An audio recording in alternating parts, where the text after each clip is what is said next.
but I've just been itching to talk about this business for so long. She made me force me into it. Look, we'll go to Revelation, and Revelation, that's fine, because Revelation is an Old Testament book. It's the most Hebrew of the New Testament books, and it has 300 direct quotes or paraphrases from the Old Testament. Most of the book is a patchwork of Old Testament stuff. And if you know where the Old Testament stuff comes from, you're safe. And if you don't, then you're just at sea and you have 1,000 interpretations in Revelation. But if you go to any good theological library and you look at the commentaries on Daniel and your heart sinks, and you look at the commentaries on Revelation and your heart sinks because there's just no end to them. Right?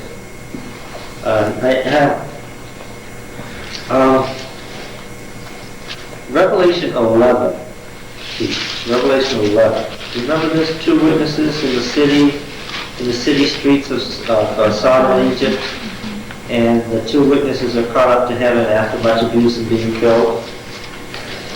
From the viewpoint of historicism, and I haven't laid the foundation at all. Historicism is correct, and dispensationalism isn't. You're just plunging in. From the viewpoint of historicism, if you were reading, now you get to do this, if you were reading Mrs. White and you were reading Great Controversy, what use does Adventism make of Revelation 11? What is the historical explanation for Revelation 11? What's it all about? What event in history? The French Revolution. The French Revolution. Yeah. Yay! And the measurement example and so forth is from Ezekiel 8 and 9. Now the French Revolution as a revolution had a mixed message, and even when the French celebrated its anniversary here a couple of years ago, they weren't sure, but they should. And France was very divided. The French Revolution, I'm going to stop, I'm going to do it all over again. The French Revolution in and of itself isn't what's significant. What was significant about the French Revolution was the ideas that brought it about. See, the American Revolution was first, right? And the French Revolution was just a few years later, but based on totally different ideas. The American Revolution was the product of the English Enlightenment, which presumed that there was a God, and this God was a God of order, and had control of history. And so when they said, the Americans said that all men are created equal, that they're endowed by the Creator with inalienable rights. This was a theory of the state, that the state was built up from individuals who had rights that they could be separated from. And who did the rights come from? It came from God. It was a theory about the nature of the universe, of which the state is a reflection. Okay. Now the French Revolution was quite different from that. First of all, what happened to God? Well, officially the French Revolution was what? Atheistic. That's right. Now, the French Revolution also spoke about equality, but meant something quite different. When the French Revolution spoke about equality, what did it mean? I think it was partly that the Americans were British colonists. They were far away from their king. They were far away from the set class structure of Europe, and the leading intellectuals of America were the younger descendants or the younger family members of the aristocracy of England, who had been free since the Middle Ages, right, since the Magna Carta. And so the American aristocracy was not too immediately influenced by monarchy, and it wasn't too close to Europe. And they had been reading the theories of John Locke and others about the nature of the state and so forth. But the French were right there in France with this extremely autocratic king, a whole series of them, right? Really disastrous kings, one after another. So they did away with all that, and what did they mean by equality?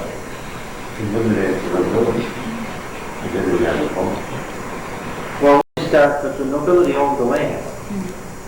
Remember, everybody was either nobility or they were serfs, and then there were a few townspeople who were legitimately part of the caste system and they were members of the guild and so on. The aristocracy owned the land, so if you killed the aristocracy, who was going to own the land? Yeah. But the state was the people, right? We get rid of the... Yes, and this theory was called socialism. Now, we don't call it socialism anymore because this Jewish philosopher in the 19th century fine-tuned it. He wrote more about it and how socialism should work. What did he call it? Communism. Yeah. Now, this rise of socialism hyphen communism is what Revelation 11 is about, historically. That's what it's describing, is the rise of socialism and communism and the death of true religion at the hands of the... And thereafter it goes on to talk about the history of communism through to its conclusion. Now, communism as a political system was born in 1789. As a political system, as a real force in the world, as a theory, of course, it has been around for 150 years or so, but by the time of the French Revolution, it came to its full flower, and in 1789 it became a political power in the world. And how long did it last? Ironically, as a political power in the world, how long did it last? 200 years. 200 years. 200 years. 1789 to 1989. And I think anybody would agree that 1989 was the end of communism as a political system. You can't really say that what China is right now.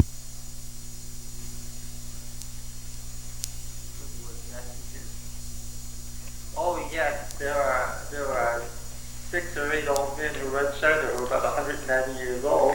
But what does everybody know? Which they're going to die. And what does everybody else know? What are they doing all in South China there around Shanghai? And why do they want that crown colony of Hong Kong back? What are they doing? Capitalism. Yes, because that's the other economic theory. Capitalism and communism, I don't know of any others. If you do away with monarchy, and you're going to have an economic state, you've got one or the other. Now,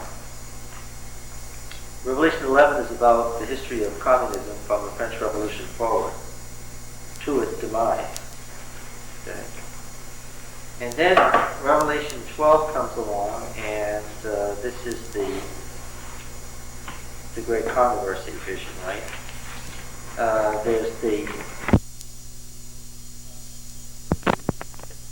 12 stars and the great red dragon. Of course, where does the red dragon come from originally?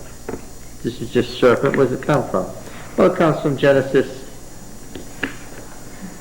2 and 3, of course. Yes. His tail swept down a third of the host of heaven. Well, the host of heaven is the stars, right? These are Old Testament symbols, cast on the earth. The one was about to bear a child. Okay, the child's cut up to heaven to rule all nations with a rod of iron. There's the Messianic kingdom imagery. War arose in heaven. Michael and his angels fighting the dragon and his angels, right out of Daniel, the last chapter of Daniel, Daniel 11 and 12. And then chapter 13, and this is the fun one. Verse 1, I saw a beast rising out of the sea with 10 horns and 7 heads, with 10 diadems on its horns and a blasphemous name on its heads. The beast that I saw was like a leopard, and so Elder Uriah Smith writes and calls this what?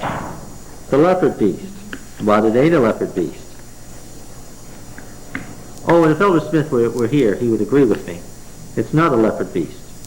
Because it says, the beast that I saw was like a leopard, and its feet were like a bear's, and its mouth was like a lion's mouth, and to it the dragon gave his power and throne and great authority. So it has the elements of a leopard, a lion, a bear, and a dragon. And now what chapter are we in? Where does all that come from? A beast rising out of the sea. What? Daniel 7. Yeah. So this is the composite beast from Daniel 7. Now stop, Roy, and think now, going back to Daniel 7, what are those beasts like in Daniel 7? What do we have first? Okay, a lion with what? The winged lion, the flock. Understand that? What do we interpret this to be? No, the book Daniel interprets it itself. That's the Neo-Babylonian Empire. Right? Nebuchadnezzar II. This isn't the Babylon of Abraham's day. That's old Babylon. This is Neo-Babylon. Okay, what's that? Then what comes following? The bear. The bear raised up on one side with 3 ribs in its mouth. Right? Of course, no secular historian knows that it's Medo-Persian. They only know it's Persian, right? We say Medo-Persian because we want to get the 2 legs from Daniel 2 and the raised up on one side. Okay, so here we've got one head. Here we've got a second head. What comes next? The leopard. The leopard, only it's not a normal leopard. What is it? It's a leopard with what? And wing. Yeah, and what? With the forehead? 4 heads. Yeah, and that's what? Greece. Greece, I suppose if we were... Macedonia. Yeah, if we were specific, we'd want to say it was the Macedonian Empire. Yes, Greece in of itself is not quite correct. So now we've got 4 heads, and these heads are numbers 3, 4, 5, 6. And what do we have next? Next we have the dragon. And commentators, all the time say, well, these are real animals, but this is to show how much worth it is because this isn't a real animal, which is just the nonsense you get into when people aren't doing exegesis. Why? In Daniel's day, did they think this dragon didn't exist? No, they thought it was the king of the wild animals. Nobody said that the 4th beast wasn't a real beast. In fact, if you wanted to see it, all you had to do was look at the walls of Babylon. Why? It's right on there. You can go look at it and see it in the Museum of Fine Arts in Boston. It's right on there in the plaque from the Babylonian walls. And it's got the 7th head, okay? And what is it? Well, it's wrong, and then the 10 horns coming out of the head are going to be the European nations and so forth. Now, if you count it out then, boy, what do you have? Even in Daniel 7 you have how many heads? 7 heads. Now, if you're looking at the ancient Near Eastern pictures, ANEP, remember I gave you Ancient Near Eastern Texts by Pritchard? Mm-hmm. This is the companion volume. I said Ancient Near Eastern Texts by Pritchard, and this is the companion volume. The Ancient Near Eastern Pictures. You can find it in our library. The Ancient Near Eastern Pictures. You will find pictures of cylinder seals in there. What are cylinder seals?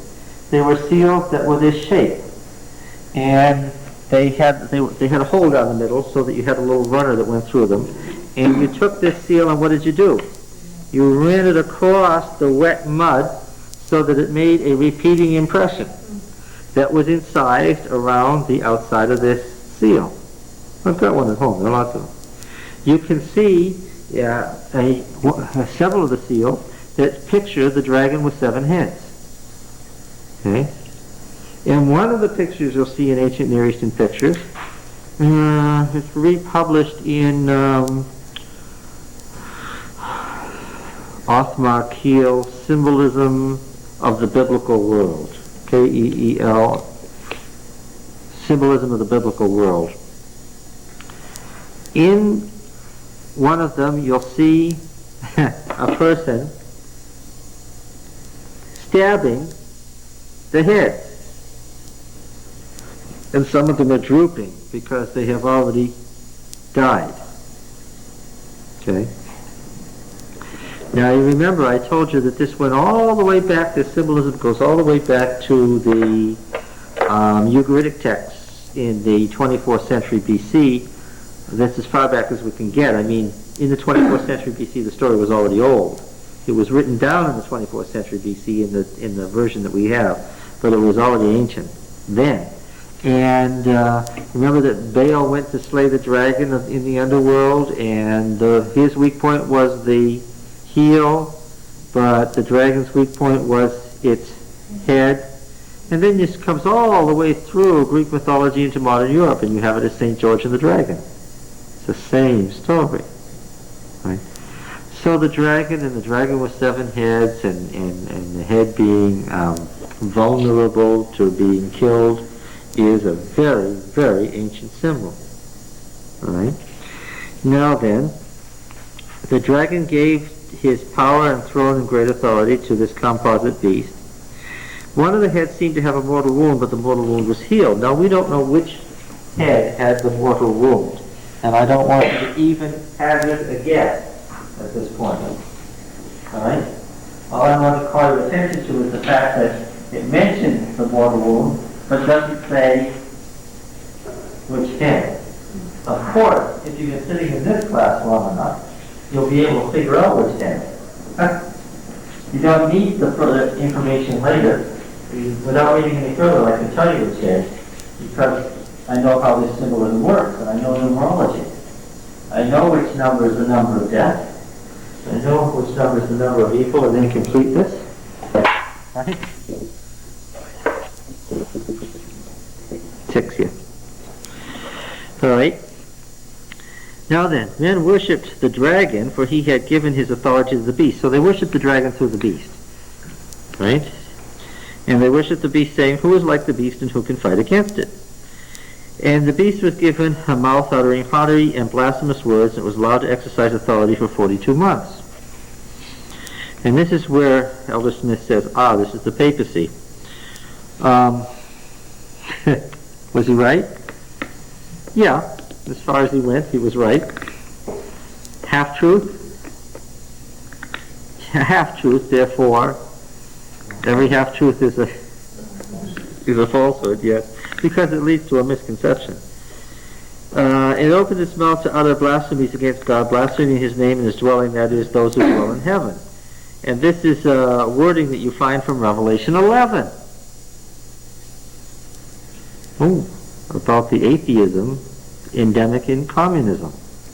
And it was allowed to make war on the saints and to conquer them. Authority was given to it over every tribe and people and tongue and nation. All who dwell on earth will worship it, whose names have not been written from the foundation of the world in the book of life. Verse 11, then I saw another beast which rose out of the earth. It had 2 horns like a lamb, and it spoke like a dragon. Now it's interesting, the commentators in the Middle Ages, because there were historicists in the Middle Ages were talking about how could a beast rise out of the earth, because this is the only beast that rises out of the earth. And since both Daniel and Revelation and other prophetic books tell you that the sea is the oceans, is the great symbols of the nations, how could it rise out of the earth? That would mean that you'd have a great political power rising where there weren't any people. It exercises all the authority of the first beast in its presence and makes the earth and its inhabitants worship the first beast whose mortal wound was healed. Now, I have to say that in Revelation 13, this is typical of Revelation. It keeps expanding on itself. This is so compressed that there's not much you can make out of it. It's sort of too compressed to make any sense out of it. It tells you some essential points, but it doesn't tell you enough to interpret. It exercises the authority of the first beast in his presence, makes the earth and its inhabitants worship the first beast, whose mortal wound was healed. Now, we already know that the composite beast is... What was it in Daniel 7? What were those things in Daniel 7? I just had them up there. Well, they were successive world empires, right? Okay. It exercised all the authority of the first beast in its presence. So this first beast, this composite beast, is successive world empires. Of course, the dragon is the devil himself and all the direct agencies of spiritism and so forth by which he runs the empires. All right, but now this 2-horned beast is the mysterious one. Makes the earth and its inhabitants worship the first beast whose mortal wound was healed. It works great signs, even making fire come down from heaven to earth in the sight of men. And by the signs which it's allowed to work in the presence of the beast, it deceives those who dwell on the earth, making them make an image for the beast, which was wounded by the sword and yet lived. It was allowed to give breath to the image of the beast, so that the image of the beast should even speak. and caused those who would not worship the image of the beast to be slain. Still all pretty mysterious. Chapter 17.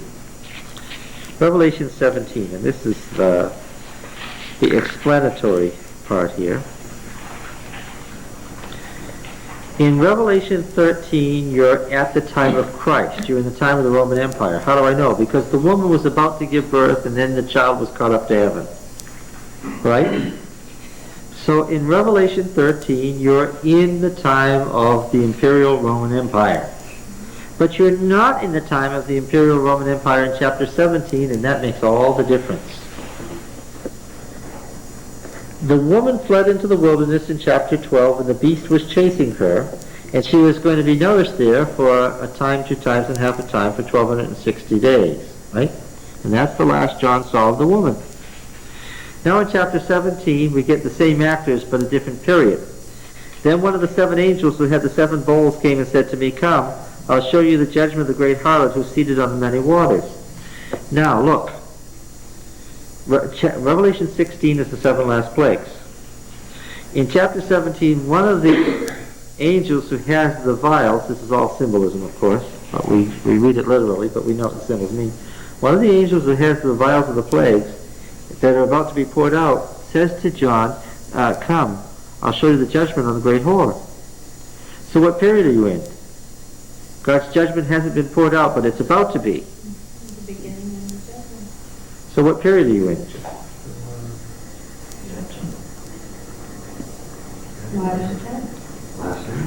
After the close. Well, you're at before you not the close of probation isn't yet. That's the point. So what period are you in? You're in now. Okay, thank you. All right. I want a number on it, but now will suffice for the moment. Come, I'll show you the great harlot, because now is a good time to say, now is the time that the 7 last plagues are about to be poured out, but haven't yet. Right? You got that? Do you know what the 7 last plagues are? Well, I've been saying this since I think I even have a tape of it. I've been saying this since 1970. The plague, the number 7 is indicative of what? 7 is the completion of something. Okay? So right away I can say that the plagues in Revelation are what? Are the completion of a process.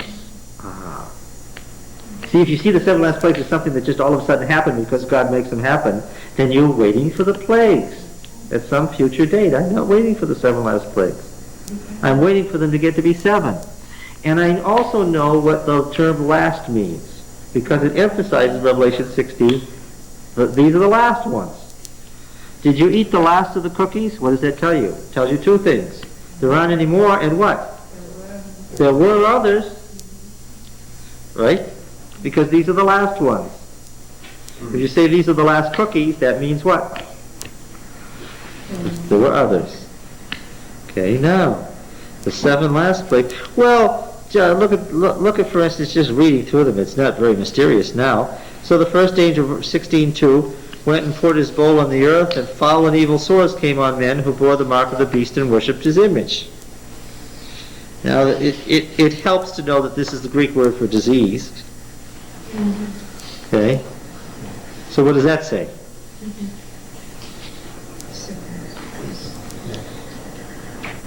Some sort of extraordinary disease is what?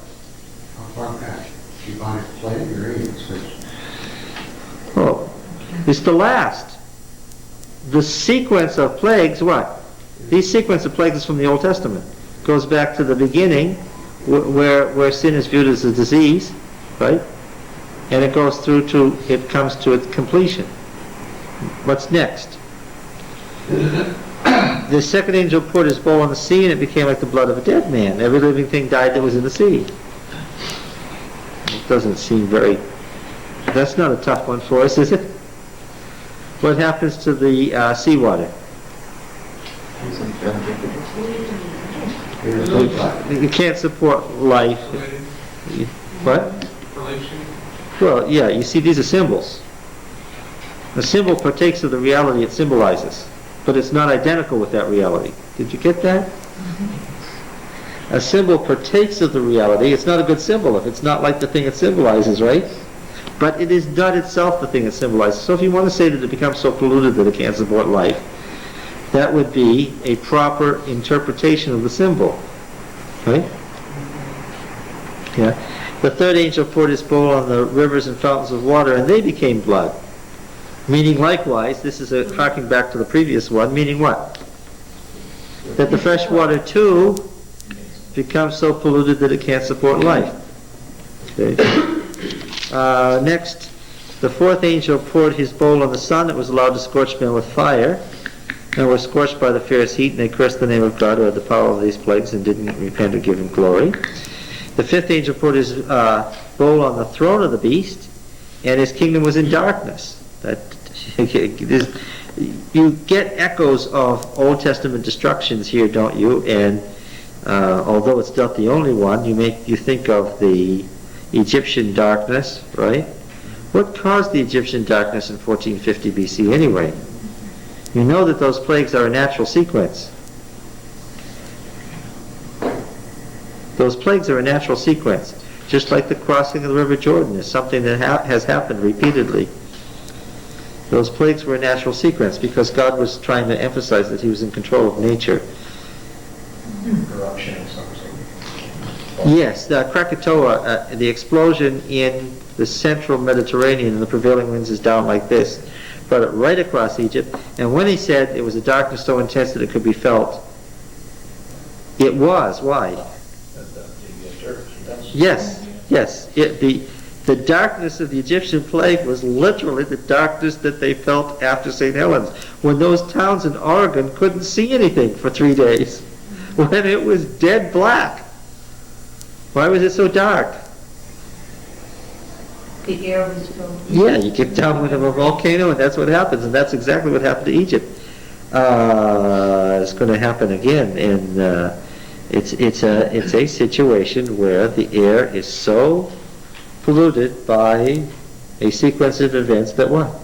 You can't even see the sun. Well, the preceding one was that the sun was scorching men with intense. Now, how could both be true? How could both be true? Well, here I think you have to take Mrs. White's comment as a guide. These plagues, and any interpreter can see this, you don't need Mrs. White to tell you this, these plagues are not universal. That they're universal in effect, but each plague isn't universal. Why?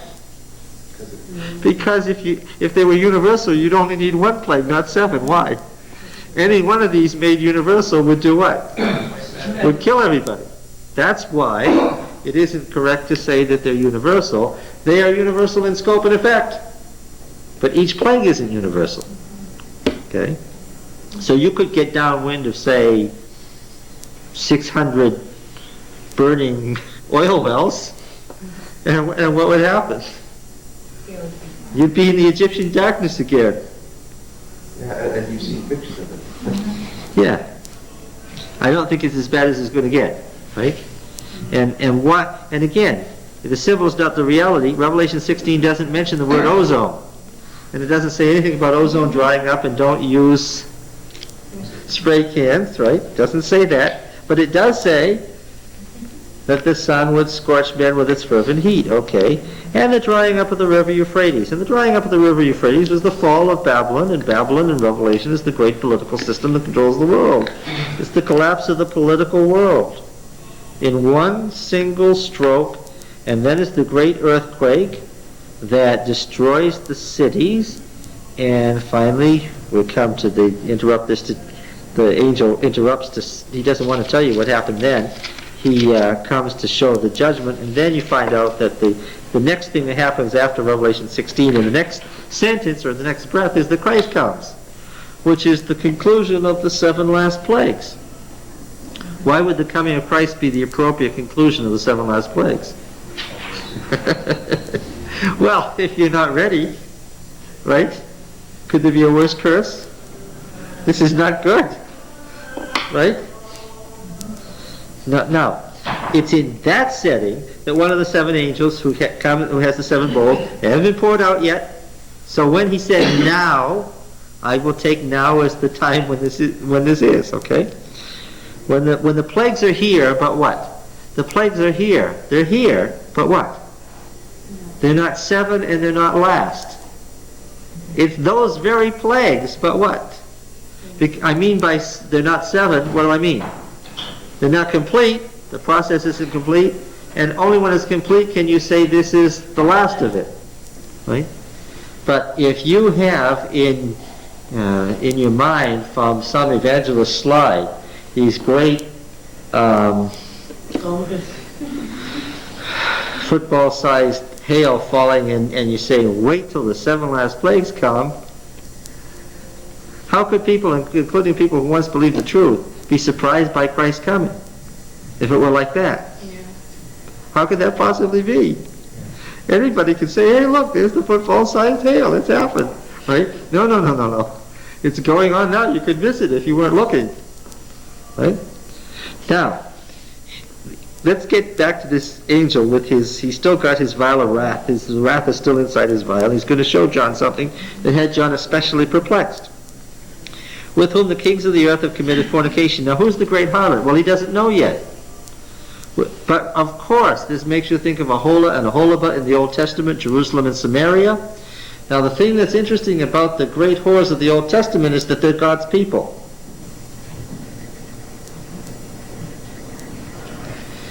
The great whores of the Old Testament are God's people corrupted. Okay?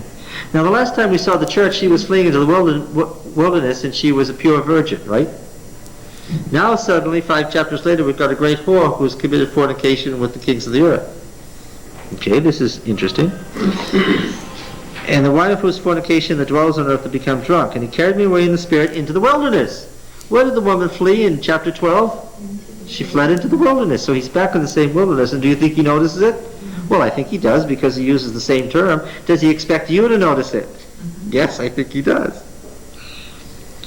And I saw a woman sitting on a scarlet beast which was full of blasphemous names. It had 7 heads and 10 horns. Now this is interesting. This is the same beast as in chapter 13, only what has happened to the beast? It has turned red. So now what has happened? The dragon who was red that the beast ate has now been coalesced to the beast. So now we have not only the political powers of the world, but what else? What's fused into them here? The devil and his, what I call Satan Incorporated. The devil and all his colleagues, with whom they don't get along with each other, of course, because they're evil. But they do cooperate insofar as they hate God, right? Yes. And they run things. That's why there's so many pagan gods. And those pagan gods are powerful. Who are all those gods? Different demons. Why are there so many? Because they all have the same desire, which is what? To be worshipped. And why do the pagan gods seem to fight? Because what? Because in reality, the demons what? They do fight with each other. You can't picture them as getting along. They despise each other. Because they despise everything. Because they're unhappy. Right? Now then, here is the political powers of the world, and the devil and all of his angels are fused into it there. This is a symbol of all of them working in concert together. The woman was arrayed in purple and scarlet and bedecked with gold and jewels and pearls, holding in her hand the golden cup full of the abominations and impurities of her fornication. On her forehead was written a name of mystery, Babylon the Great, the mother of harlots and earth's abominations. It's one of the great pictures of the Bible, right? Everybody who knows anything about the Bible knows this passage. And I saw the woman drunk with the blood of the saints and the blood of martyrs. When I saw her, I marveled greatly. Why? Because not being a dummy, he recognizes what? The virgin. This is the virgin. Gone what? Really bad. Now the virgin the last time we saw was the Christian church. And what is this a symbol of here? This is the apostate Christian church. That's why he's so shocked, because after all, what was the status of the Christian church at the end of the 1st century? The Emperor Domitian was doing what? Oh yes, they were expecting Christ to come. The book of Revelation was written because they didn't think that the Christian church could survive. Right? Only what is she now? riding on the political powers of the earth, run by Satan? Yeah. She is the evil power in the world. Does this be shocking? Right? Just think about Peter. I can't wait. His tomb really is underneath that basilica. It really is built over his tomb. Right? It's one thing to be crucified upside down because the Roman Empire hates you. It's another thing to find out that for the rest of the 2,000 years you were lying underneath the biggest church in the world dedicated to your memory because the Christian church became the great power in the world. Right? Yes. Now he marveled greatly, we understand, but the angel said, why marvel? I'll tell you the mystery of the woman and of the beast and the 7 heads and 10 horns that carries her. Now, mystery, you remember, the mystery religions of the Roman Empire. Mystery meant something opposite than what it means today. If you're reading a mystery novel, you have to read all the way to the end to figure it out. Mystery originally meant the secret that the members of the sect knew. The mystery was the revealed secret. If you were a member of that sect, you knew the mystery of that mystery religion. Of course, if you were outside it, you didn't know the mystery. So now John's going to know the mystery. Okay? The beast that you saw was and is not and is to ascend from the bottomless pit and go into perdition. This isn't important for us. Okay, what is it? Verse 8? Now the beast was, past tense, is not. Present. Right? Present. Okay. Past. Present. Why is this so important? And is to come.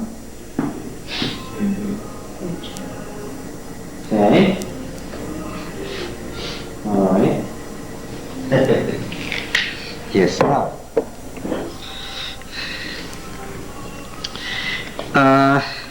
And is to ascend from the bottomless pit and go into perdition. So it ascends out of the pit and then it goes into hell, so it doesn't last very long. And the dwellers on earth whose names have not been written in the book of life from the foundation of the world will marvel to behold the beast, just as John did, because it was and is not and is to come. This calls for a mind with wisdom. The 7 heads are 7 hills or mountains. Of course, this is the cosmic mountain multiplied, on which the woman is seated. A veiled reference to the city of Rome, right? With its 7 hills. And of course, in all symbolism, you have multiple levels. It's not just 7 hills. There are also 7 kingdoms, 5 of whom have fallen. 1 is, and the other is yet to come. Okay. Now we can make some sense of this. The was, the past, is 5 kingdoms. Okay? The present tense, right? 1 kingdom.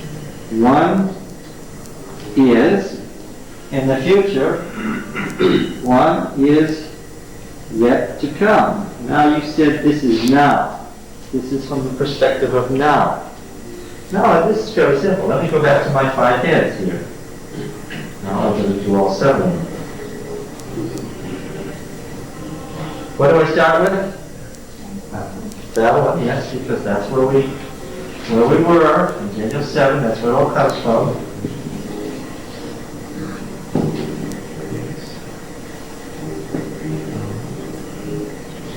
Now I think it's absolutely correct. I don't think if you're going to be a historicist that you can say that not the Holy Roman Empire, like George Herbert Armstrong says, not the Holy Roman Empire, that was too short-lived. Only one power that replaces Rome and stays there for the following 60 years. That's the papacy. That's the 5th period. Now, on other bases that we're not going to waste our time on, this is 538 to 1798, right? What happened in 1798?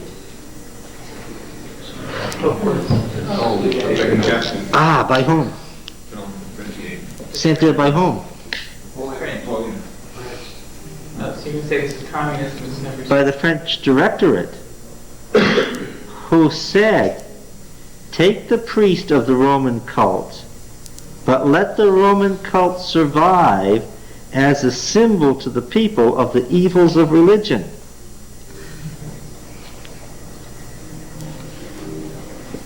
Napoleon was still at that point officially, since he was acting for the Directorate, a communist, and it was in the name of communism that the Pope was taken captive. Don't miss this point. To miss this is to miss everything. Oh, Napoleon, you say. No, no, no. If you say Napoleon, that's going to give you the wrong idea. Napoleon was the general who was working for the Directorate, the communist government of France. Okay? Now, what happened was very interesting. The beast is world empire. The beast is world empire. 5 of those empires have gone. 1 empire exists in the 6th period, and 1 is yet to come. But what's the condition of the beast during the 6th period? It is not. So what can you say about world empires in the 6th period? No world empire. So now I know which head had the mortal wound. Right? Because after communism destroyed the papacy, was there another world empire?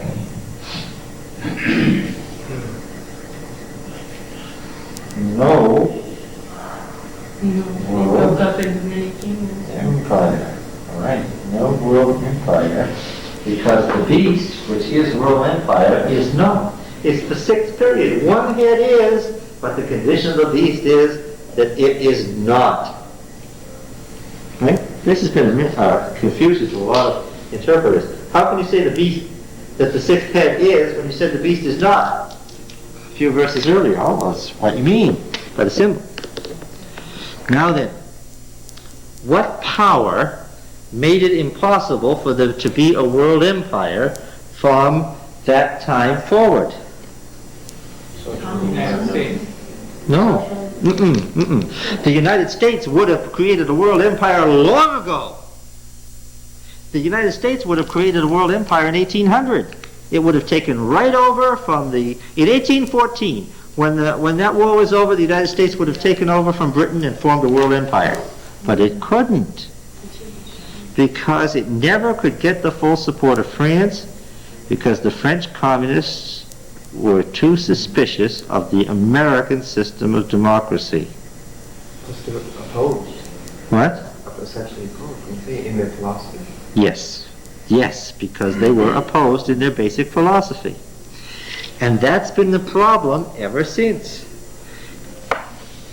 This communist government that destroyed the papacy in 1798 left its legacy of communism in the world. And so there's been this great anti-religious power in the world ever since, checking. So what kind of a world have we had?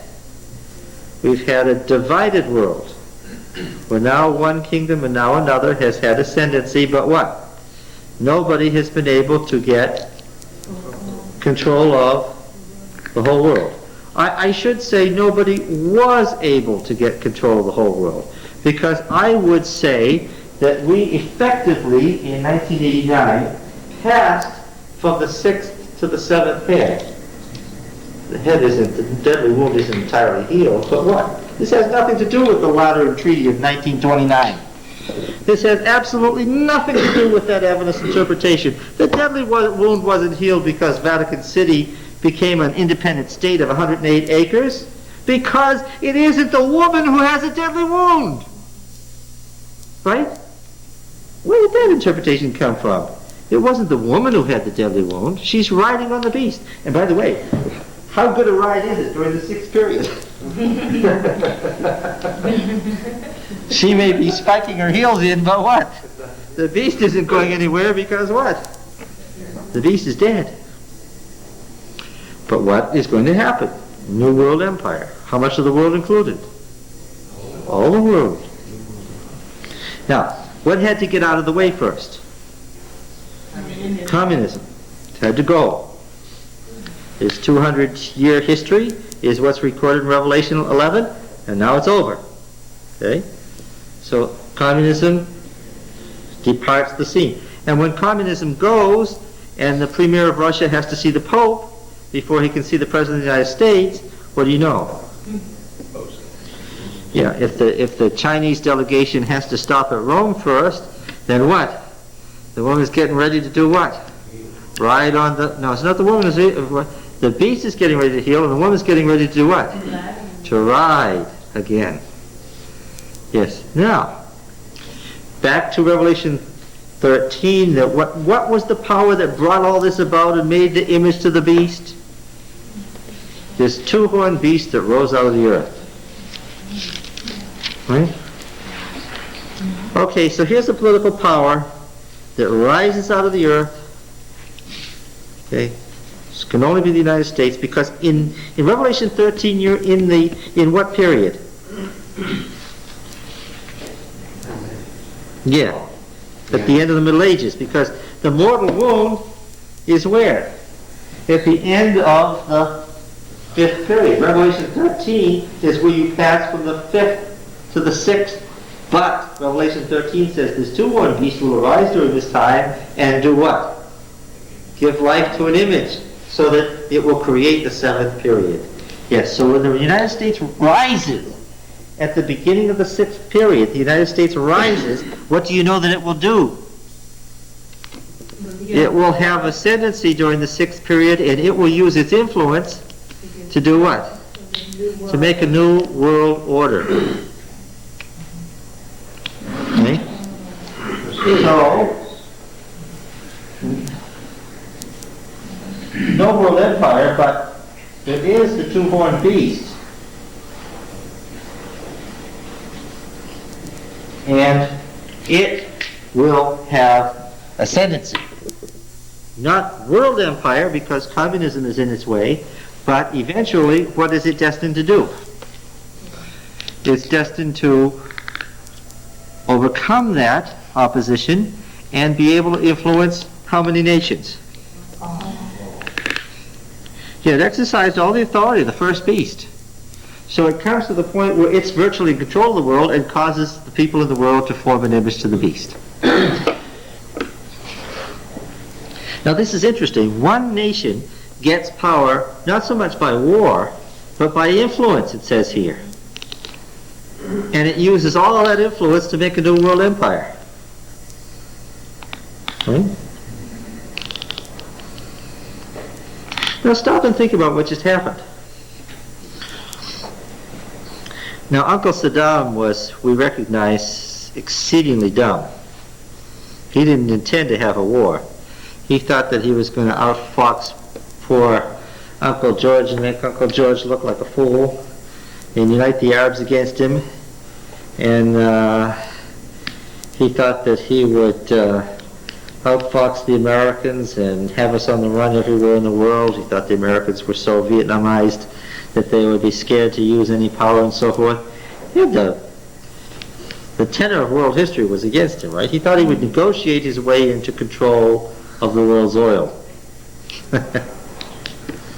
He thought he would use his Middle Eastern wiles, a little force and a lot of talk and a lot of threat, to do what? To bamboozle the world into giving him control, and then he would be the king of the Arab world, and the Arab nation would get rid of Israel, and all would be well.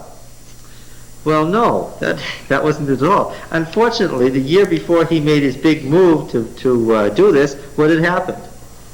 Communism had collapsed, okay, and left the two communist giants penniless and, more importantly, without any food.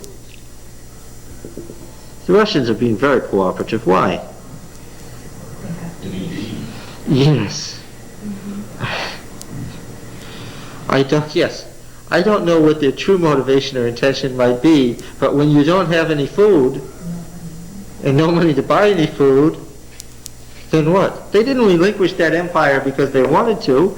This has happened again and again in world history, where empires expanded and expanded and expanded and had great dreams, and they continued to pour all their money into their military ambitions. This is exactly what happened to the Assyrian Empire, that finally it was using all its wealth on its military power, and what? And the whole thing collapsed. That's exactly what happened to the Assyrian Empire that started this whole sequence here. And that's exactly what happened to the Russians. And isn't that what we're doing too? Well, yeah, except that we've got all the money and all the food, and When I say we, I mean the Japanese who are merely the American bankers. I mean, when you start to think of these as nation states that are independent of each other, you've missed the point. You think of it more as capitalism? What? You think of it more as just capitalism? Yeah, because you see, this is no longer the literal stuff of the Old Testament where the horns were the kings, right? What are the two horns, according to Mrs. White? Well, they're the secrets of its power. It's Republican and Protestant government. Its ability to control the popular will. Because when you say Republican and Protestant, you mean the same thing. Because Protestantism was just the idea, the religious idea that what? You go directly to God, that everybody is individually free and individually responsible. The natural result of Protestantism is democracy, right? So when you say it's Protestant and Republican government, you really mean the same thing. And those were the two horns that gave it its power. Okay? Not two kings or anything like that. Now, what it exercised all the authority of the first beast, so eventually it's going to become a great world power, and makes the earth and its inhabitants worship the beast whose mortal wound was healed. It's the one that brings about the seventh period. It works great science, even making fire come down from heaven in the sight of men. Now that's what Elijah did when he showed that God was on his side and that Baal wasn't there, right? That was the test. Who can call fire down from heaven? And what we're talking about here is a political power that gets the people of the world to believe that God is on its side by bringing fire down from heaven. Now I'm going to say that the symbol partakes of the reality but is not itself the reality, right? Somehow the United States would be able to call fire down from heaven using the symbol in such a way that the peoples of the world would be awestruck and be led to believe that God was on the side of the Americans and that people ought to follow that system. Right? Right? It deceives those who dwell on earth, bidding them to make an image to the beast, to form an image to the beast, and since it's passive and reflexive, it means to form themselves into an image to the beast. Now that could only be democracy. This power urges the people of the world to form themselves into an image to the beast. So the people don't find themselves in a world empire by accident, and they don't find themselves in a world empire because they were pushed into it. They find themselves in a world empire, why? Because they chose it. Because everybody in the world chose that as a desirable goal. And that forces you to assume democracy, because that's the only system that tells people that they ought to do it on their own. Okay? And after all, I'm just trying to lay aside American super patriotism as much as possible. What is the great super political system of the world? I mean, there is no other way to say it, but there is one superpower and some other secondary superpowers, right? I say democracy. Well, the democratic system of the United States. No matter what country in the world you go to, and a lot of people in this room have traveled all around the world and know this to be true, no matter what country in the world you go to, no matter what they feel about Americans personally, they may despise Americans, but what do they want? They want what Americans have. And all you have to do is step beyond the border to find out that America is the great power in the world. Right?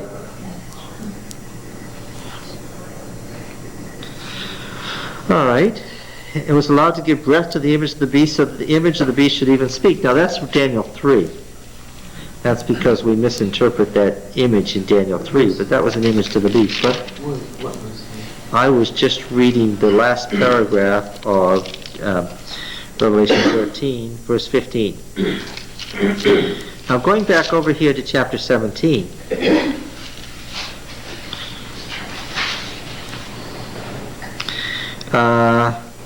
Verse 10, there are also 7 kingdoms, 5 of whom have fallen. One is, and the other is not yet come. And when it comes, it must remain only a little while. So what can we say about the 7th empire? Brief. Yeah, it has all the marks of brevity on it, doesn't it? How on earth are you going to hold all these countries together with their different goals and aims? So this is not fair, but I'm going to borrow from Uncle George, because right now he's my hero and everybody else is. He wasn't bamboozled one little bit by Uncle Sadam. The more Uncle Sadam raged, the more he said calmly, no. No conditions. Such an insult in the Middle East, no conditions. We still can't believe it. Right? They're living in their own reality. We won. Well, that's what they said after they fought with the Iranians for 8 years and didn't win, that they won. But I think, though, these news commentators have a good point. How long can you carry that on before those 80,000 people don't come back? And somebody notices that they're missing. Those people have a terrible shock coming to them. Don't you feel sorry for them? I just wonder what he will do to those families that their families aren't, if their sons don't come back. He will try to do something to them so they don't. Well, of course, they're all isolated, and there's no national television system interviewing the man on the street so that everybody knows that there's 80,000. Each family's going to live out its own private horror, finding out somebody isn't coming back without explanation.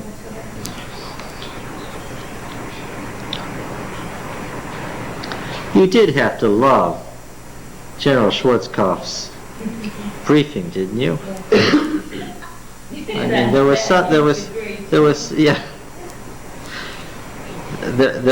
something of pathos and humor. You know, that's the quality of it was, yeah. Now, what do we have here?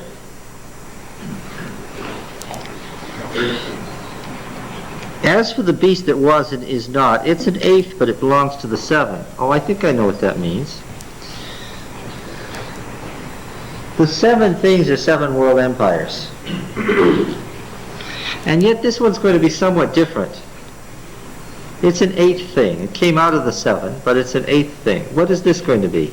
This is not quite a world empire where there's one political power that runs the whole world. In other words, this is not George Orwell of 1984 where Big Brother and his television screen is in everybody's living room. There's not one single government. What is this? Huh? This is a coalition. Yeah, that's the only way you can say it. This is the United Nations. This is the coalition. This is an eighth thing. This isn't quite what the other world empires were. Because if you were in the Babylonian Empire, you knew what you were in. There was no doubt who the emperor was. Right? But this is going to be a funny empire. It is humorous. Because it's hard to picture someone like George Bush being the world emperor. Although he is. Right? Right? I mean, now I want you to picture this. Uncle Sadam was stupid and vile and disgusting and evil, and so he's easy to hate and easy to spit on and kick. But that's what it's really there. Yes, but aside from that, he's a great man. And so the principle, this man established the principle. And the principle was that you have to go along with the world order. That's the principle. And if you don't go along with the world order, there are ways to deal with that. First, we will be benign. We'll do what? We'll sanction you so that you what?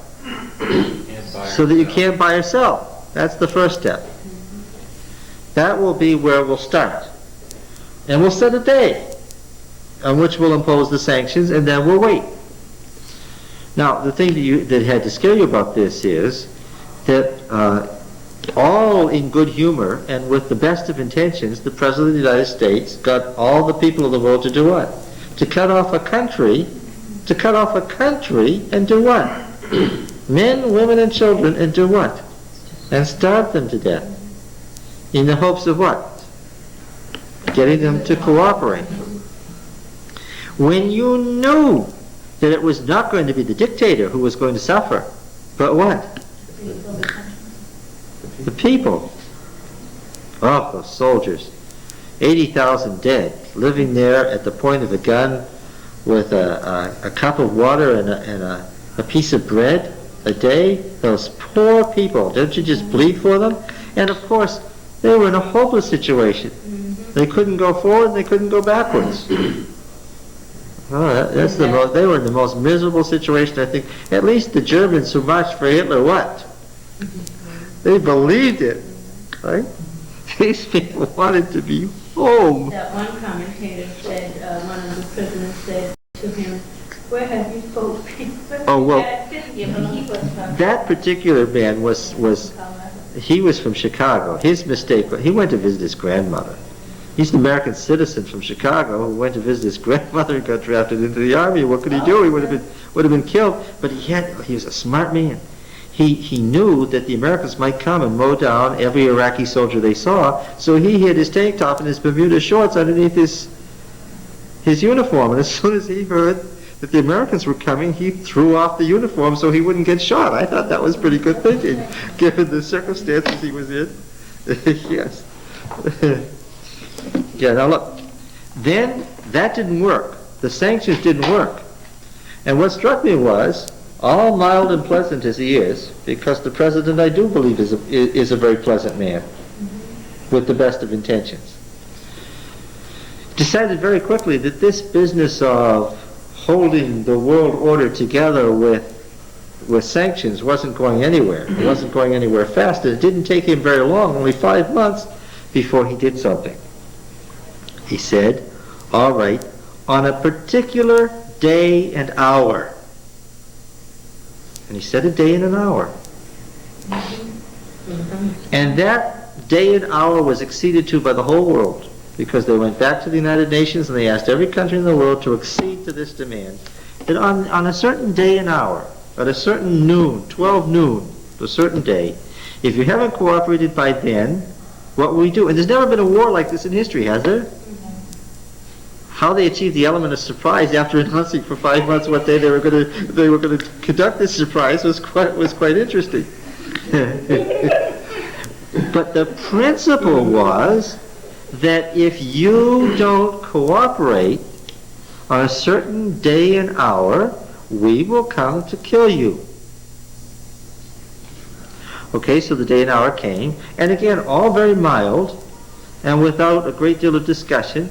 What did the president do? Call down fire from heaven. Well, he'd been calling down fire from heaven on these people for 6 weeks. It was a wonder that there was anybody left to surrender. 80,000 people dead in their trenches. What a nightmare. People who mostly didn't want to be there. Although they got the ones who did want to be there pretty bad too, didn't they? Okay, but the principle is that, look, we're trying to be ever so kind and cooperative and helpful here. You just can't defy the world order and endanger the world state. Everybody needs this oil, and it has to be done a certain way, and you just can't do this. And if you won't cooperate with the world state and won't protect the world state economically, then what? Although we regret it greatly and we feel ever so sorry that we have to do this, what? We are going to kill you. And it doesn't sound vicious. And it may not even turn out to be all that vicious. But you're still dead. Right? So the principle is established. There has to be a world order. We can't keep going through these world wars. Why? Because of the general recognition. If we kept going through these world wars, what would we do? We would destroy the human race. Therefore, since we can't do that, and we can't have this kind of trouble developing the world, what? Yeah, you can't be a troublemaker in this situation. There's just the survival of the human race is too desperate and too important and too endangered to keep on going the way we've been going, and therefore you have to cooperate. And what struck me was that when I first taught eschatology at Atlantic Union College in 1970 and 71, the question was, how could there come a time when the United States would have its influence to be able to say that on a certain day and hour, people would be killed in every nation in the world? What did the kids raise their hand and say? What about Red China? What about Russia? Okay? And what I remember what I said then. What was that? I don't know. I just know what it says. We'll see. 25 years later, it makes perfect sense. Weren't you astounded by the Russian actions? Every time they came on the television, I said, oh, this is it. Now we're in for it. They're going to go after us this time, and what was it? Another what? We've told him. We've told him and told him and told him. We made it very clear to him that what? He has to cooperate or what? Yeah. Every time it happened, it was awesome.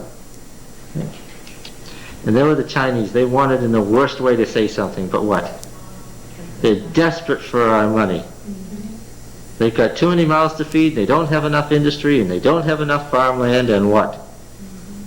And even though they didn't believe in it, because the mark of the beast is in the forehead or in the hand, what? They really didn't agree with this, but what? Absolutely. A quarter of the Earth's population just sat silent. But that's acquiescence. Afraid, oh yes, that's the mark of the beast in the hand. They didn't believe in it, but what? They did it anyway. They didn't want this to happen, but they did it anyway. And now that it's happened, what's the general feeling? It was a terrible thing, but what? It had to be done, so. And it was done successfully, and that sets the pattern that what? If it has to be done, and it's done by somebody who's brave enough to do it, and he shows us that it can be done, and it can be done very successfully, then what? Then we will do this again. Right? And the worst of it is the cost was almost nothing. That's really the worst of it. No, from the standpoint of what we're talking about, if it were costly, it would not be done again. Oh, that's right. Oh, yes, Yeah. that's right. Yeah. That's not as large Lives. as lives lost at home. Right? Oh, there's a general horror that these 80,000 people were killed, but what? Yeah, but they were the bad guys. But what? And we're sorry for them because they were in a desperate situation, but what? It had to be done. He tried, gave them all the time, he set the day and the hour. And at that day and hour they were still there and still intransigent. And what? Now the principle is set. Yeah. And so I think there will be a new world order. The great dummies in all this are the people in the press. They always think that they're smarter than the rest of the world. They all, I think they all majored in English in college. Well, this is not meant to be cruel. It's a weakness of English majors. Theology students have typical weaknesses too. They're arrogant in their own way, but English majors seem to think that they know more about the world than everybody around them, and they don't. And it was terribly embarrassing, just embarrassing, to have the general, who's obviously a general and used to telling people, say to that man, "Have you ever been in a minefield? Oh, if you were him, the whole world was watching. Wouldn't you want to crawl underneath the tiles on the floor?" Yes, I wanted to cry for that man. He'll never live that And that down. was after he told the press that they had done just the right thing by making such a big deal out of the marine amphibious. Oh, no. Yeah, I heard about that. Ding dong. Yes, first I'll tell you you were fools, and then I'll congratulate you for being fools. That's all the way along, you got the feeling the military is being hounded by the press, the military is being hounded by the press. And then he says in so many words, of course you played your role exactly as we wanted you to. And there again, we're being told, well, now these poor people over here, they're not even being told the truth. They don't even know what happened yet, right? On the other hand, what? On the other hand, what? Our government quite joyfully admits to us what? That it manipulated us and everybody else. It manipulated the truth quite easily so that it would appear to be something it was not because it had to be done. Some in the press knew that and they were saying. Well, and there was a time, wasn't there, that if you found out that something else was true, you would go out and say so? But now it's understood that what? You keep your mouth shut. Oh yes, for the good of what's being done, what? You certainly wouldn't tell the truth even if you knew it. Well, now we've got a whole set of principles established. And did anybody do this maliciously, intending to be cruel or vicious? No. It all happened, yes, it all happened in the attempt to be nice. And, you know, do you think that a president of the type of Lyndon Johnson would have succeeded with this? Oh no, the confrontational style is somebody who's so gentlemanly and so pleasant, so genuinely pleasant, that has done what? He's given you the idea that it's quite pleasant and appropriate to do this. Now, where were we?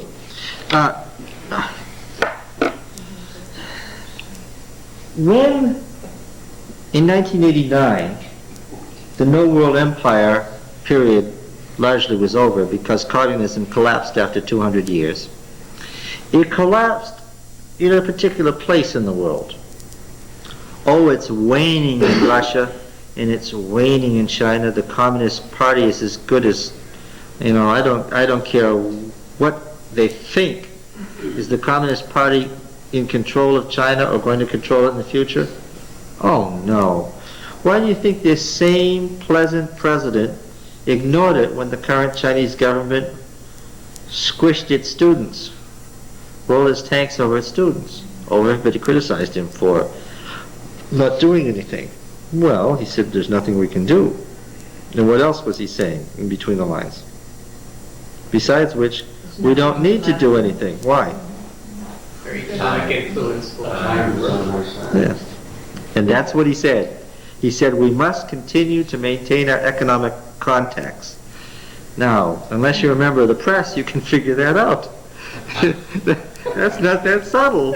If we keep pouring money in there and making them dependent capitalists, what?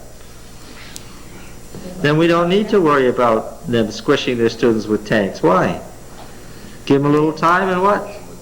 It's going to be a whole lot of Chinese capitalists, not Chinese communists, because really, in their hearts, how many of those Chinese are communists? But you know, and also they... 3 of them? Also that they have already, you know, changed the minds of the students. So it's just a matter of time. Oh. The learnings for 25, 30 years will take over. Those people are keeping their mouths shut because they don't want the current government to come down on them. But where is their sympathy? For what side? I mean, you've already lost the battle when the vast majority of your population has made up its mind, and I don't even know when it happened or how it happened. Somewhere in there, unknown to us, the Chinese changed their minds and decided they didn't want to be communists, that they'd rather be capitalists. And after all, they were capitalists through most of their history. Right? Communism is such a great idea. I don't know why Senator McCarthy was all upset about it. It's such a great idea. Everybody's going to work selflessly for the common good. But, Right? but the stories coming out of Russia are that they didn't work. And that's probably the downfall. Well, that's the problem. I said it's a great idea. It doesn't appeal to human nature. Yeah, part of it. You're right. Capitalism appeals to human nature, which is evil, right? Well, as a capitalist, when I push my company forward, okay, so now we're the number 3 lender, and we are, okay, but when I push my company forward, what does that mean? Somebody else is what? Somebody else is, oh, is the profit system selfless and oh no, not at all. The profit system, capitalism, is grabby like a football game, isn't it? It's grabby like a football game. That's how I describe it. The thing about it, it invades the home, the church, and everything. Sure. And why does it work then? Why was capitalism received, this McCarthy here? It was so nutty. All this argument over an idea that doesn't work. Right? Left to itself, what would it do? It collapses under its own misconception of human nature. Communism was never a political danger. It was doomed. Never worked anywhere. No matter how hard they tried to get a communist society, was there ever one? A classless society that was supposed to develop? That man was a non-practicing Jew. He was so divorced from reality. He should have been studying at the synagogue instead of inventing these silly ideas. Right? Now, Where in the world? Oh, I said communism is fading in Russia and China. It's fading. And the members of the Communist Party in Russia know it, don't they? There's still some communists in Russia. It may not be in China, but there really are some genuine communists in Russia. And what do they know? They've Yeah. got to work hard to keep it up. Well, yeah, because it's being part of a dying breed. You think they know that communism is fading in Russia? Oh, of course they know it. You think they feel desperate about it? Absolutely. Yes, because they think it was the right thing. And where did communism, I said it's fading in these countries, where did it really collapse? In the Berlin Wall. Yeah, Eastern Europe and Western Europe. All wished its students, rolled its tanks over its students. Everybody criticized him for not doing anything. Well, he said there's nothing we can do. And what else was he saying in between the lines? Besides which, we don't need to do anything. Why? Very economic influence. Yeah. And that's what he said.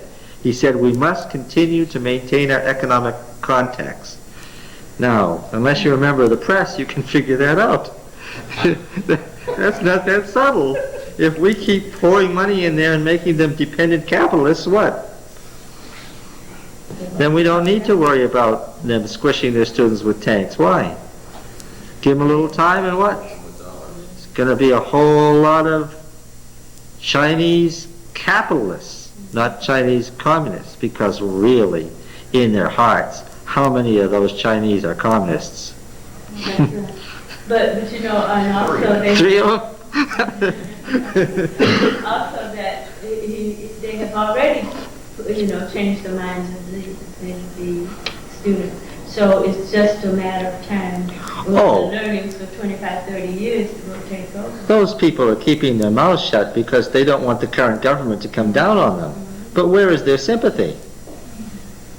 The one side. I mean, you've already lost the battle when the vast majority of your population has made up its mind, and I don't even know when it happened or how it happened.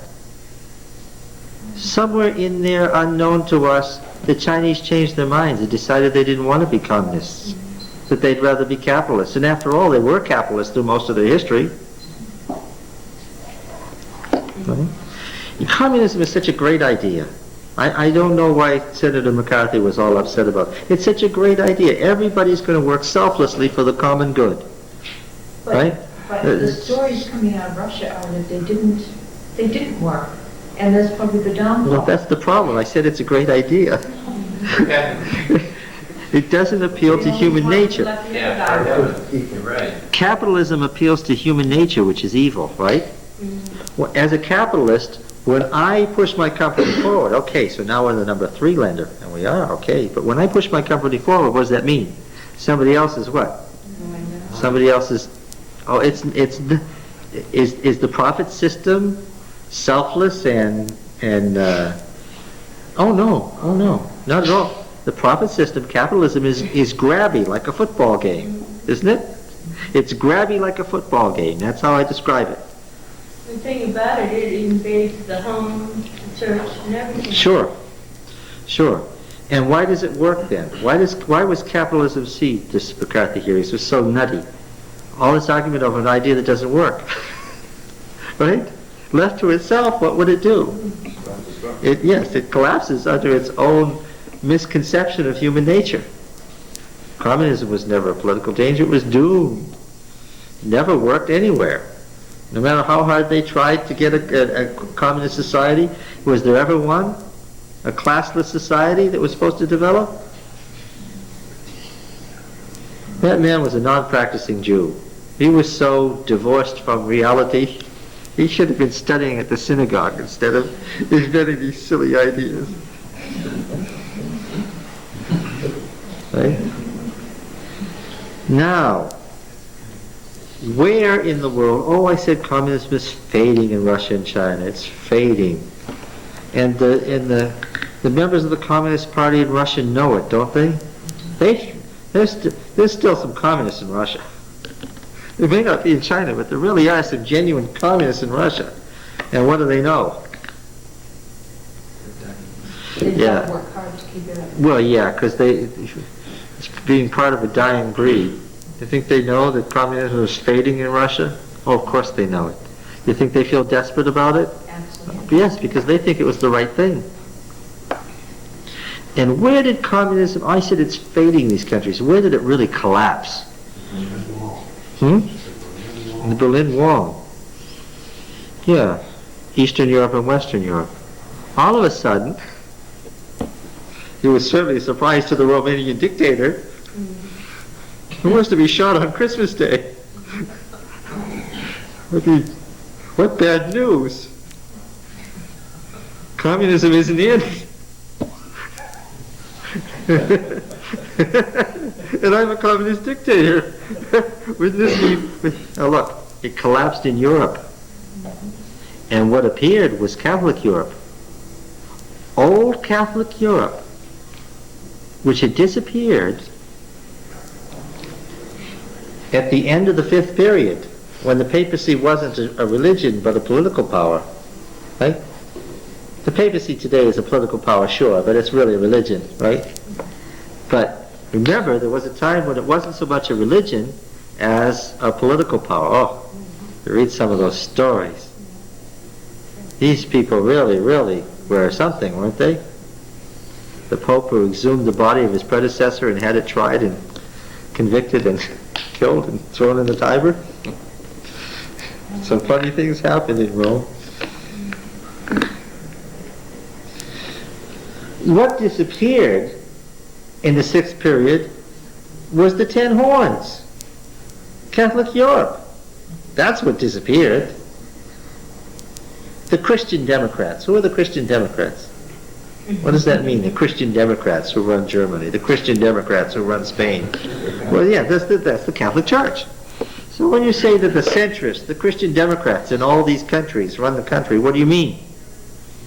You mean that the secular arm of the Catholic Church runs these countries. What reappeared in 1989? Just like that, in 3 months, gone. I was born in 1947. There never was a Catholic Europe. The world was divided. In my entire life, the world was divided until 1989. And then, what? Gone. And what reappeared? Catholic Europe. Now what do we have here? Verse 12. And the 10 horns that you saw are 10 kings who have not yet received royal power. Now see, this gets folks. We think of the 10 horns as coming when? After the Roman Empire, and then the little horn comes up among them in Daniel. We aren't reading Daniel. And these aren't the 10 horns that come up in Daniel 7. Where are these 10 horns? These 10 horns are at the end in which period? In the 7th period. And as for the 10 horns that you saw, they are 10 kings who have not yet received royal power. So we know that the royal power was gone. In what period are we in now? What period is the period of this chapter? Well, now, Pete said, but what number? Assign a number to now then. This was the 6th period that's being described in Revelation 17, right? They hadn't yet received royal authority.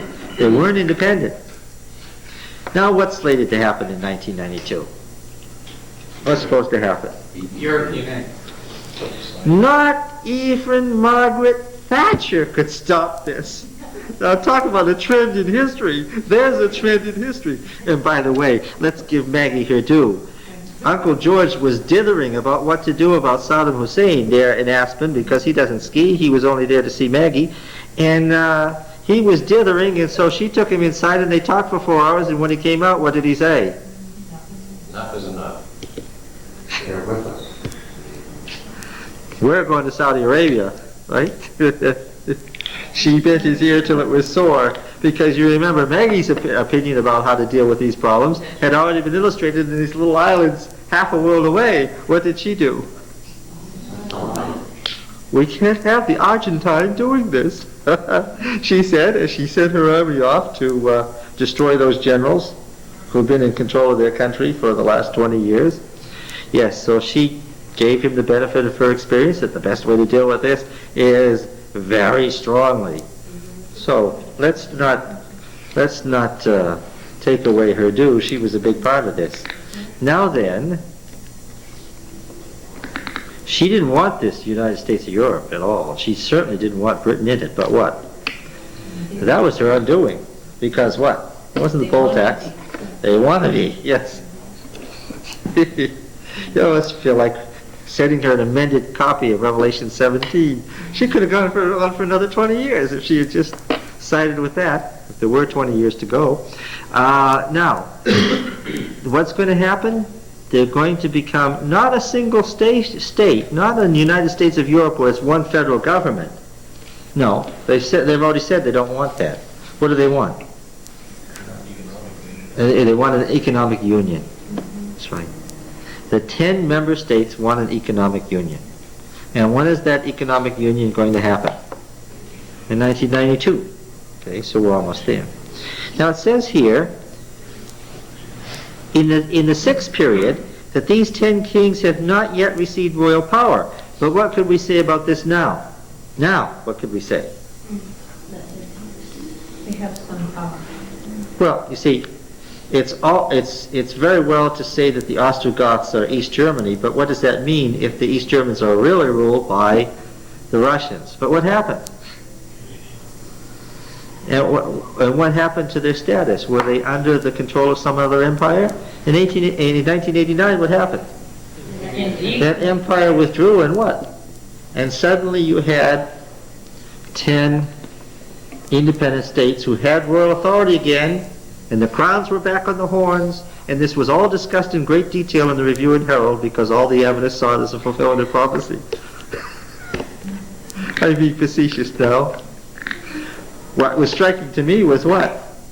It all happened, and what? I picked up my copy of the Review expecting to see all this discussion about the fulfillment of prophecy and great articles on Revelation 17, and what did I find? Not a word. Not one word. Oh, it's amazing. All right, now, what does it say about these? These 10 kings have not yet received royal power, but they are to receive authority as kings for 1 hour, together with the beast. These are of one mind, and give over their power and authority to the beast. Oh, I understand why. Because we know there's the great economic power in the world, the United States. What's the other great economic power in the world? It's Japan. But everybody knows that if the 10 member states of the European nations were united economically, that what? They would be a great economic superpower, greater than either the United States or Japan. That's why they're so important. And they are the eldest daughters of the Catholic Church, we're told. Okay.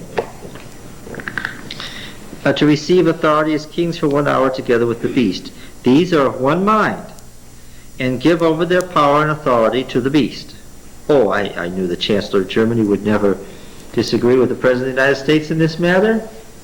People kept thinking the Germans would exercise some sort of veto over our plans in the Gulf. No. These are of one mind, and give their authority over the beast, which is the New World Order. And they will make war on the Lamb, and the Lamb will conquer them, for he is Lord of lords and King of kings, and those who are with him are called the chosen and the faithful. He said, the waters that you saw where the harlot is seated. Now she's seated on the beast, right? It says up above she's sitting on the beast. Now it's going to tell us what the beast is. He said to me, the waters that you saw where the harlot is seated are peoples and multitudes and nations and tongues. So this beast represents what? The unified nations of the world. And the 10 horns that you saw, they and the beast will hate the harlot, and will make her desolate and naked, and devour her flesh, and burn her up with fire. For God has put it into their hearts to carry out his purpose by being of one mind and giving over their royal power to the beast, until the words of God shall be fulfilled. And the woman that you saw is the great city that has dominion over the kings of the earth. Meaning what? What's the great city? Rome, described in Revelation as Babylon. Right? It's the city with the 7 hills. It's Rome. Okay. So now here we have a picture of First they'll give their allegiance to the woman, and then, realizing they've been deceived, what? They will turn on her. The secular powers have a very strange feeling about the clergy of the Catholic Church. It's a true love-hate relationship. You need to understand that in Catholic countries. It's a love-hate relationship. On the one hand, you have this fealty and obeisance, and on the other hand, what? Let the cardinal turn his back, and what might they do? They might just shoot him. Right? Yes, and so we have here a picture of first agreeing with the church and doing its bidding, and then at the last moment realizing that they've been deceived, and in fact they don't have God's blessing, but they've been fighting against God. They do what? They turn on her and destroy her. Questions? Yes. Given the significance of received power as takes 1 hour. Yeah. The Greek word hour doesn't mean 2 weeks, like 1/12 of a year or something like that. You know what I'm saying? Because the hours got longer and shorter in ancient times, didn't they? Because it was 1/12 of the day, and therefore, if it was in summer, an hour was longer than if it was in winter. Hour here just has to be read as a very short period of time, intended with the whole context. When it talks about an eighth, does that mean we need an eighth there, or is this? No, it's the fact that this is not a single, it's made up of all of these other things. The New World Order is Babylon, Medo Persia, Greece, Rome, the papacy, all the states that developed when there wasn't a world empire, in a composite way joining together, but not a single world empire. You couldn't call this new empire America or something. It's not one great military political power. Coalition. Yeah, coalition, okay. I didn't know that was going to be our word, but that's it. All right. Now you can go all the way back to the 1960s and read George McCready Price's book, The Time of the End, and this is precisely what he said. Communism will collapse, the United States will take control of the world, it will gain a popular support throughout the world, and it will work the will of developing a new world state. Of course, he was talking in terms of prediction, right? He didn't have terminology because what? You don't have terminology until it happens. So, did you write an article on this site? Or? Yeah. It's abbreviated form.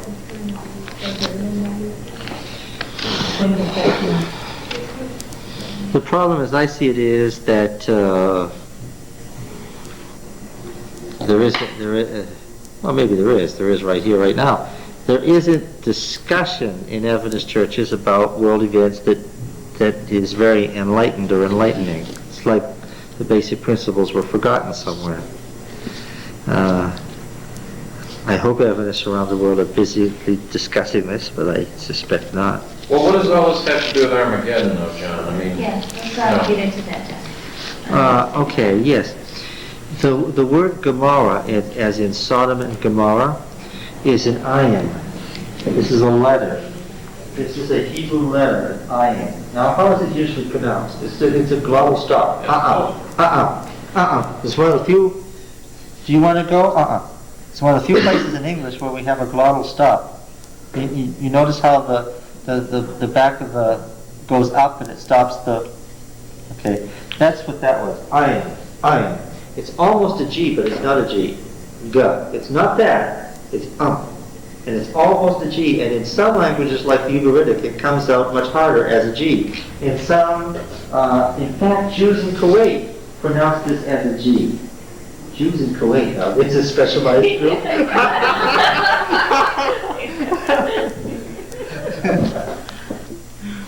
Yes. So that it happens that in Genesis 19 we had Sodom and Gomorrah with a G. Just traditional. It's an ayin. There it happens to be pronounced as a G. Usually it's pronounced simply as a glottal stop. And this is the letter that's in the middle of the word moed, which means congregation. Okay? And so when we have this mount of the congregation, ooh, that didn't come out so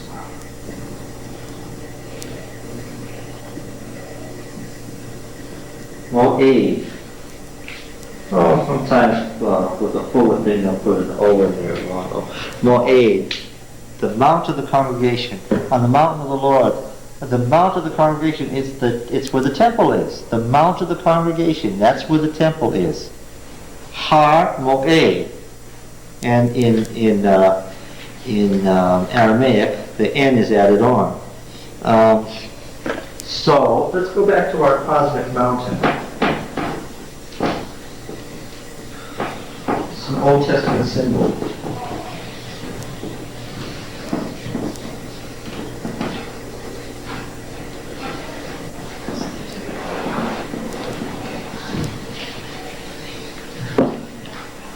You recognize this?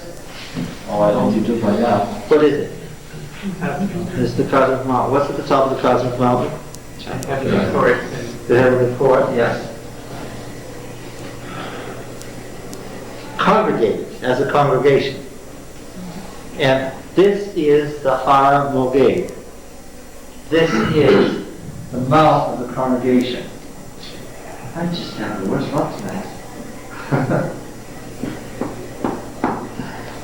Okay.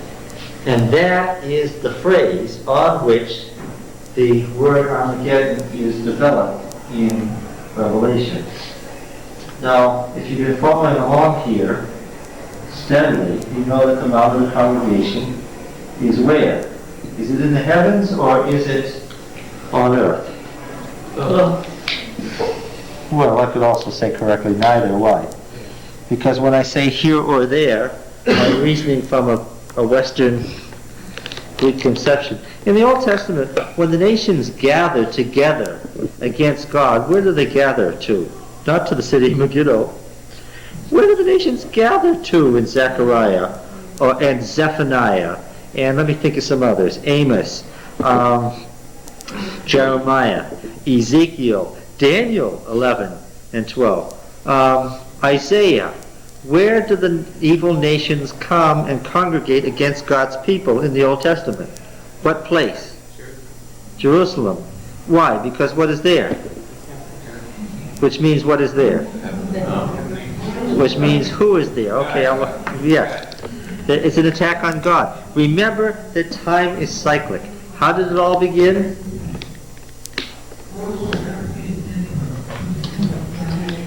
How did it all begin? The attack on the cosmic mountain by the lesser gods when they wanted to take the position of El. Do you remember the story? Please tell me that you remember that the great controversy myth was first developed by the was first written down by the Canaanites in the Ugaritic text in the 24th century BC. The idea that a third of the stars rushed the heavenly mountain to take over the throne of El goes back in its written form to the 24th century BC to the Canaanite city of Ugarit. Okay? That's as far back as we have found it so far.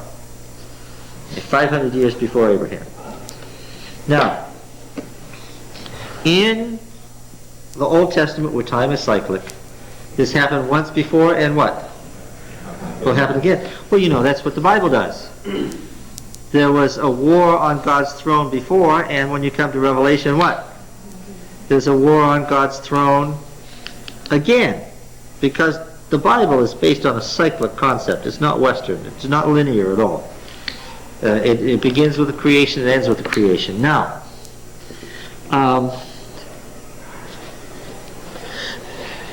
following the Old Testament pattern, God is at the center, He's on the cosmic mountain, and the nations of evil do what?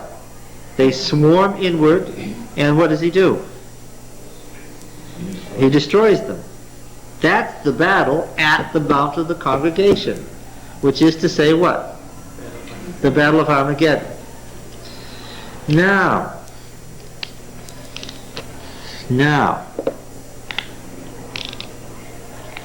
what's the dispensationalist theory of prophecy? It's all God's word, it's all God's promises. If God promised it, what? It has to come true because it's God's word. He can't lie, right? That's the dispensationalist theory of prophecy. They never heard of the word conditional. And even if they heard it, they wouldn't like it, right? You've got to remember, a lot of these people are Augustinians. A lot of them, therefore, are Calvinists. And they therefore believe what? That all choice is absolute on the part of God, and if you're going to be saved, what? You're just going to be saved, and if you're going to be lost, you're going to be lost, and that's sort of the fate that God has and everything, and there isn't any free choice. It's the utter opposite of what we mean by the great controversy. Okay, now, if you want to accept as a hermeneutical principle that all prophecy is unconditional, well, then you can read through the Old Testament and find lots of prophecies that weren't fulfilled, and what do you say? They have to be. Well, they weren't fulfilled before because they're going to be fulfilled in the future. They have to be fulfilled. Right? And therefore, if I see that the Jews were to inherit a kingdom in Palestine, then what? They will. Then they've got to. And if I see that a great invader was going to come down from the north in Ezekiel 38 and 39 and attack the restored temple of Ezekiel 40 to 48, it hasn't happened yet, then what? Then the Jews are supposed to get re-control of the Temple Mount, and they're supposed to rebuild the temple, and the Russians will come and attack them, but Christ will stop it. Okay? That's what the dispensationalist believes, and this will all happen in the 70th week of Daniel. Because the 70th week of Daniel in the dispensationalist mind isn't in the past. Where is it? It's yet in the future. Well, there was a gap between the 69th and 70th week. That's the gap theory, right? The church age. Okay? The unrevealed mystery of the Old Testament, the church age when we're living. What good is prophecy if it forgets about 20 centuries? This is not what historicism means by prophecy, right? Historicism believes that God talked about all time. But the dispensationalists think that God omitted 20 centuries because the dispensationalist God is kind of schizophrenic anyway. He wanted people to be saved by obeying the law in the Old Testament, and what? And now that Christ has died, he's all that obedience for nothing, because now what? Now he wants people to be saved by not keeping the law. Huh? It's just such nonsense. You listen to a Disciples of Christ minister, and your head begins to spin. You wonder, what kind of concept of God have you got here who seems to be zigging and zagging without any basis? It's non-systematic, and I wonder how it can be a Western mind and live with it. Even universalist theology had trouble for the same reason. It's not consistent. Well, yeah, you see, the problem was that historicism said in the Middle Ages that the harlot that the Antichrist is the papacy, because there was this strong anti-papal conciliar movement where they said a council of bishops should run the church, right? And the papacy had to do something about this because there were so many teachers of theology in the Catholic Church that said the papacy is the whore, is the Antichrist. Well, what are you going to? Martin Luther didn't invent that idea. It was an old idea by the time he mentioned it to the Germans, right? Who had their own thing going against the Italians, and voila, the Reformation. Now, the thing was that the Catholic Counter-Reformation came back with historicism and said, oh, no, this little horn, this Antichrist, this is something not now, not in Christian history, but what? Christian history is all a gap. It's not mentioned there. It's what? That's all at the end of the age. Now, the point I want to make is that the Jews in Jesus' day believed that a great invader was coming down from the north to invade them, and that God would destroy that invader when he came. Right? That's what they believed. Because it said so in the Old Testament. Right? And they saw prophecy as unconditional. And it said that they were going to get a great earthly empire. And it does say that in the Old Testament. It doesn't say anything about a spiritual empire. It says an earthly political empire. And Jesus said no. And what did they say? You're wrong. You're not the Messiah. What? We'll wait for the one who's going to come and give us this earthly empire mentioned in the Old Testament. They were seeing prophecy as what? As unconditional. Yes. So then, in the spring and summer of 70 AD, what did all the Jews do? They saw this invasion of the Roman Empire from the north as a fulfillment of prophecy. And then the Romans withdrew. Nero killed himself. There was a Roman civil war, and 3 great armies were fighting each other, and there were 3 claimants to the throne of the Roman emperor. The Romans withdrew. And everybody could have been saved, but what did they do? They all crowded back into Jerusalem. Why? On the basis of Old Testament prophecy, they knew what? The only place you can be protected from the Romans is where? Inside Jerusalem.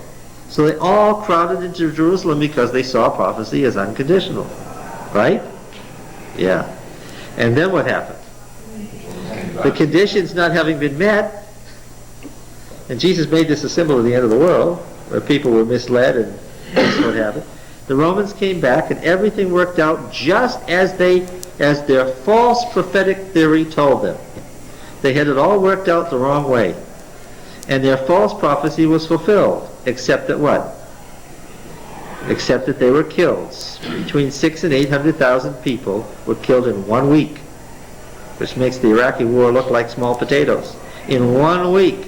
You know what Josephus said? He was there. He saw it with his own eyes. How did the fire in Jerusalem get put out?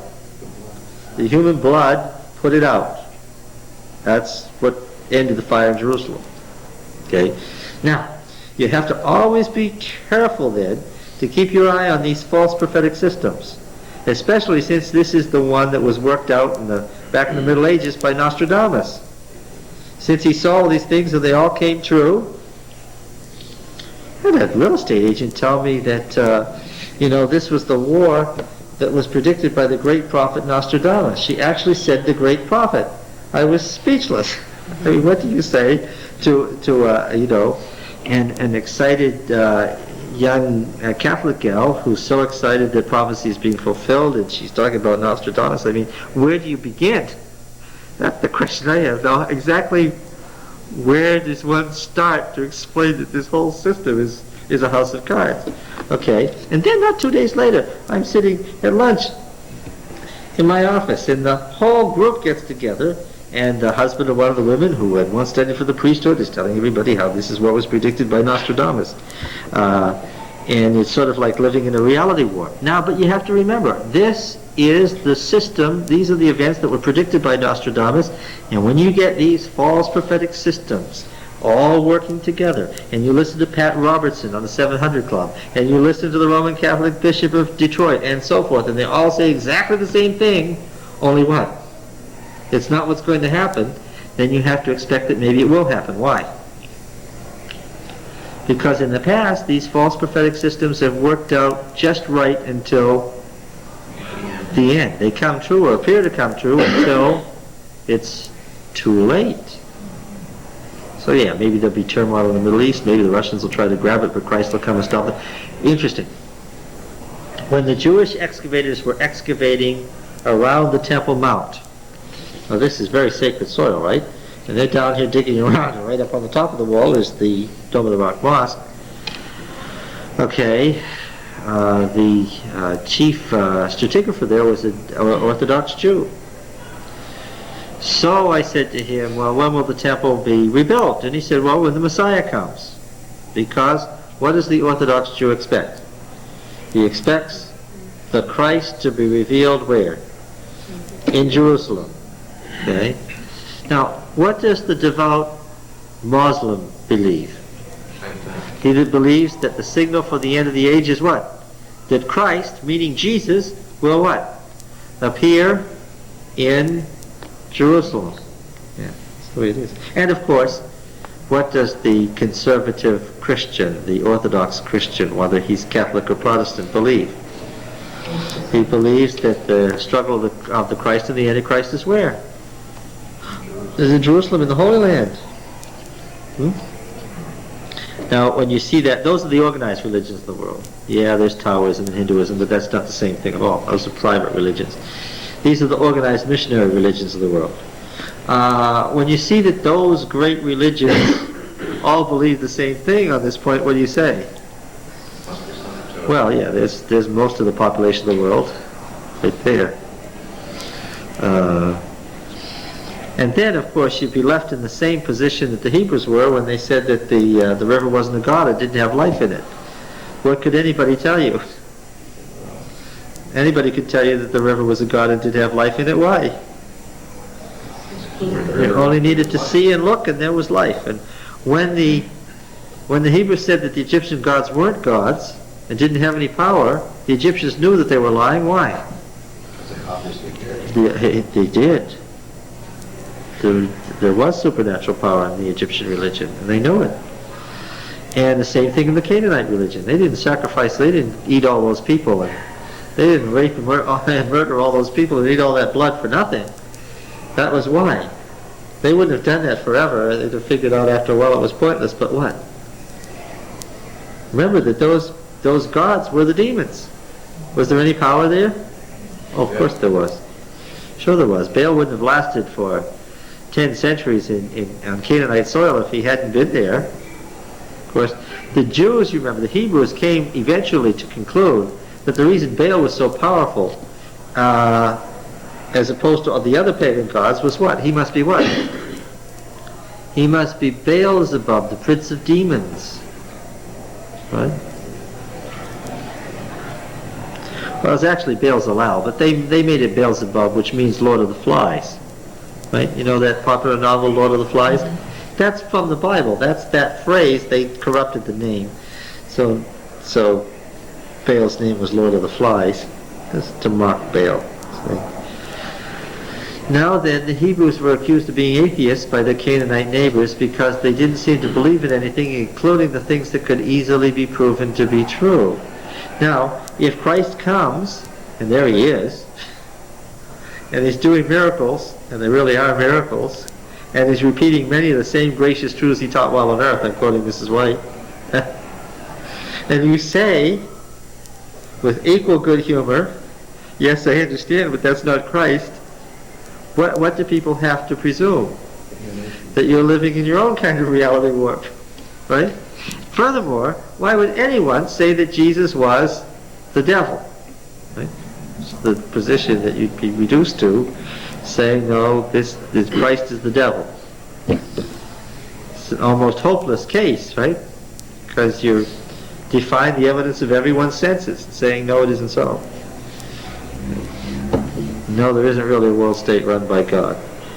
And no, God isn't going to bless you if you cooperate with it. And on and on and on. Right? Until finally you seem to be saying that everything that it can be tested empirically isn't so. And that's what it comes down to. Right? Yes?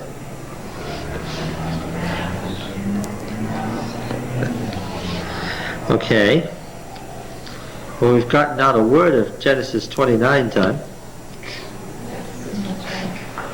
What? I can hardly believe that you said that. And I won't even repeat it and hope that it didn't get recorded on tape. Yeah, I just want to ask if there's any questions or comments now. You mentioned George McCready Price. Oh, George McCready Price, The Time of the End. A book published by the Review and Herald and out of print, yes, maybe a little, maybe just reprinting the book with a forward pointing out that this has all happened would be wise. A good introduction. We printed this book in the 1960s. None of it had happened then. It has all happened now. Isn't that interesting? Just some little thing like that would help. Anything at all to let me know that the Adventist Church is aware of what's going on. Submit your paper to the review.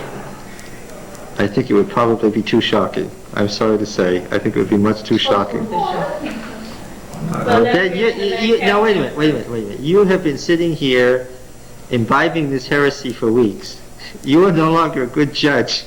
What can it hurt to try? What? How widespread is your view to present on Armageddon within Adventism? Oh, I think that recognizing the Battle of Armageddon isn't a battle between the Americans and the Russians is probably pretty universal now. There's some older folks in the pews who were taught that. And although it is flatly, it's amazing that anybody ever taught that in the Adventist Church, it is flatly, absolutely, totally in conflict with everything Mrs. White ever said about the Battle of Armageddon, in which he stated repeatedly and pointedly what? It's the last battle of the great controversy. It's the last battle between Christ and Satan. Now, how on earth you can reduce that to a political war, I don't know. Sometimes, as you know, I just hide behind Mrs. White's skirts and quote her, even though it's obvious from the Bible, right? I don't have to deduce this from what Mrs. White said. I can read the Bible and I know what it means. But sometimes the shortest route to that conclusion with an evidence is just to quote Mrs. White and say so there.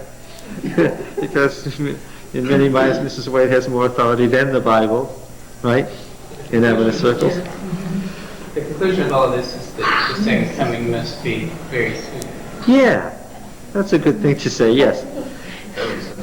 I sort of, I guess, yeah, okay, all right. He just pointed out that I had missed the conclusion. Say it again. The conclusion is that the second coming of Jesus must be very soon. Yes, I think so.